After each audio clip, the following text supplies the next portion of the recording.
राजस्थान माध्यमिक शिक्षा बोर्ड कक्षा 10 गणित पाठ्य पुस्तक का उदाहरण नंबर 1 वास्तविक संख्याएं, जो पहला पाठ है उसमें उदाहरण नंबर 1 के बारे में आज हम चर्चा करेंगे। उदाहरण 1 दिया है कि 4052 और 12576 का HCF यूक्लिड विभाजन एल्गोरिथम का प्रयोग करके ज्ञात कीजिए। हम सबसे पहले यह जानते हैं कि यूक्लिड विभाजन प्रमेय क्या है। यूक्लिड विभाजन प्रमेय,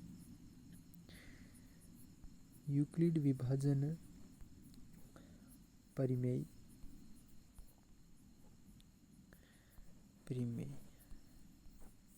ठीक है, यानी यूक्लिड विभाजन प्रमेय है A बराबर B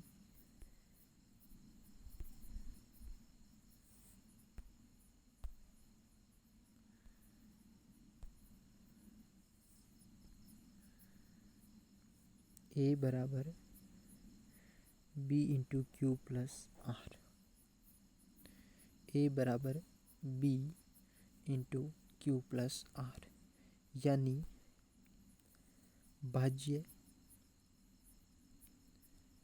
बराबर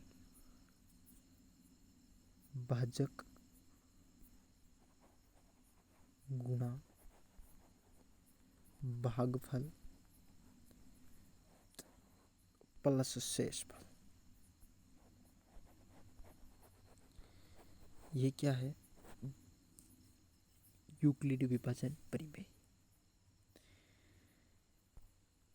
और एल्गोरिथम का अर्थ होता है एक ही क्रिया को बार बार दोहराकर हल तक पहुंचना। एक ही क्रिया को बार बार दोहराकर हल तक पहुंचना ही क्या है? एल्गोरिथम। तो हम इस 4052 और 12576 का यूक्लिड विभाजन एल्गोरिथम का प्रयोग करके इसका हल निकालेंगे, यानी HCF निकालेंगे। तो सबसे पहले हम क्या लिखेंगे? हल में लिखेंगे यूक्लिड विभाजन प्रमेय से हम जानते हैं कि यदि A तथा B कोई दो धनात्मक पूर्णांक हो, यानी A और B दो कैसे हो? कोई धनात्मक पूर्णांक हो, ऐसा कोई धनात्मक पूर्णांक हो और तथा A B से क्या हो? बड़ा हो। A B से बड़ा हो तब A बराबर B गुणा Q प्लस R, जहाँ R 0 के बराबर भी हो सकता है और 0 से बड़ा भी हो सकता है, लेकिन B से हमेशा क्या होगा? छोटा होगा। यानी R क्या है? R शेषफल है। तो शेषफल और B क्या है भाई? B है भाजक,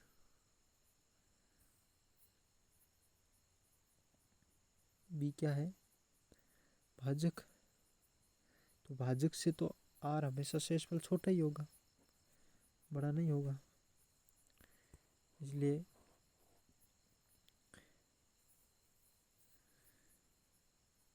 हम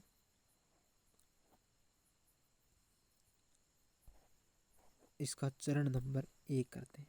सबसे पहले हमें चरण 1 लेना है और उसमें हमें क्या लिखना है?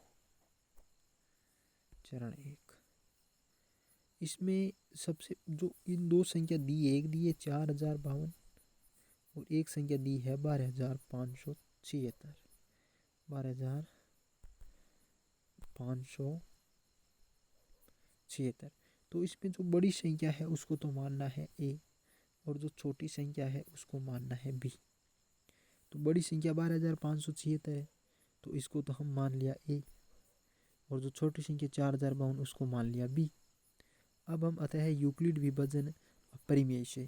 तो यूक्लिड विभाजन प्रमेय क्या है? A बराबर B into Q plus R, यही है। तो हम ए की जगह 12,576 रखेंगे, बी की जगह 4,052 रखेंगे। अब गुणा क्यू प्लस आर। अब क्यू और आर कैसे आएगा भाई? क्यू क्या है? भागफल है, क्यू भागफल है, और आर क्या है? शेषफल है। तो भागफल शेषफल कैसे आएगा?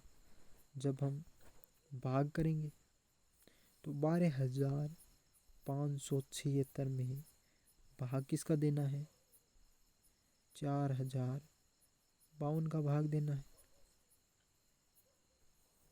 ठीक है, तो इसका भाग देंगे तो हमें क्या प्राप्त होगा? कितनी बार? लगभग 3 बार जाएगा। 3 दूआ 6, 3 पंजा 15, 5 ऐसे लेख 1 और 3 चौक 12, 12,156। पीछे बच जाएगा 0, 2, 5 में से 1 4, 420 शेषफल बच जाएगा। तो क्यू की जगह 3 रखेंगे, यानी भागफल तो आया अपने पास 3, शेषफल आया 420, तो यहाँ पर आर की जगह 420 रखें। जब तक आर 0 न आ जाए तब तक ये चरण चलते जाएंगे, तब तक इसका चरण चलता जाएगा। तो हम 0 नहीं आया है तो अब हम लेंगे दूसरा चरण। दूसरे चरण में क्या करना है? जो पहले चरण का जो बी है उसको तो मानना है ए, और जो पहले चरण में जो शेषफल आया है 420 उसको मानना है दूसरे चरण का बी। अब वही यूक्लिड विभाजन परिमेय 4,052 ए बराबर रखेंगे, बी बराबर 420। अब क्यू और आर निकालना है तो 4,052 में 420 का भाग देंगे, तो 420 का भाग लगभग 9 बार जाएगा, यानी 0, 9 2 18, 1 9 36 37, 3780 आ गए।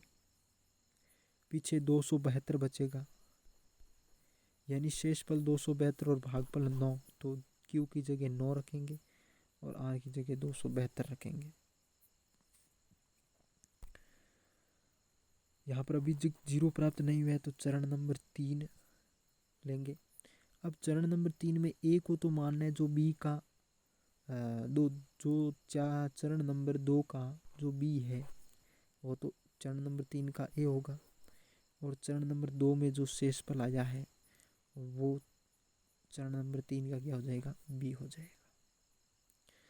तो अब यूक्लिड विभाजन परिमेय में रखेंगे 420 बराबर 272 गुणा क्यू प्लस आर। अब 420 में 272 का भाग देंगे, एक बार जाएगा भाग, पीछे बच जाएगा हमारे पास 148।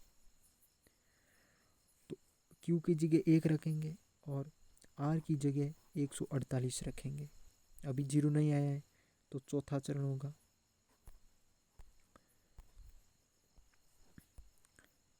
चौथा चरण में क्या होगा? जो तीसरे चरण का बी है वो तो चौथे चरण का ए होगा, और जो तीसरे चरण में जो शेषफल आया है वो चौथे चरण का बी होगा। अब यूक्लिड विभाजन परिमेय में हम रखेंगे 272 बराबर 148 गुणा क्यू प्लस आर।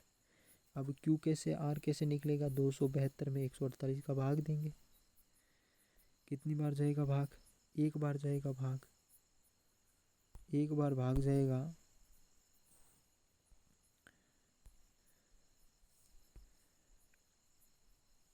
तो पीछे बच जाएगा 124 शेषफल बच जाएगा।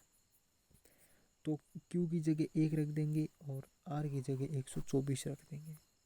अभी तक 0 नहीं आया है तो पांचवा चरण होगा। पांचवें चरण में क्या है?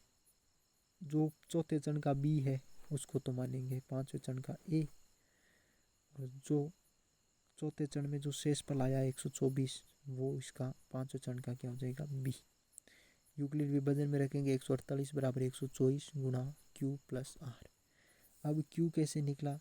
148 में 124 का भाग देना है, तो एक बार जाएगा भाग, तो पीछे 24 शेषफल बच जाएगा, तो भागफल q की जगह 1 रख देंगे और शेषफल r की जगह 24 रख देंगे। अभी 0 नहीं आया है तो अगला छठा चरण होगा।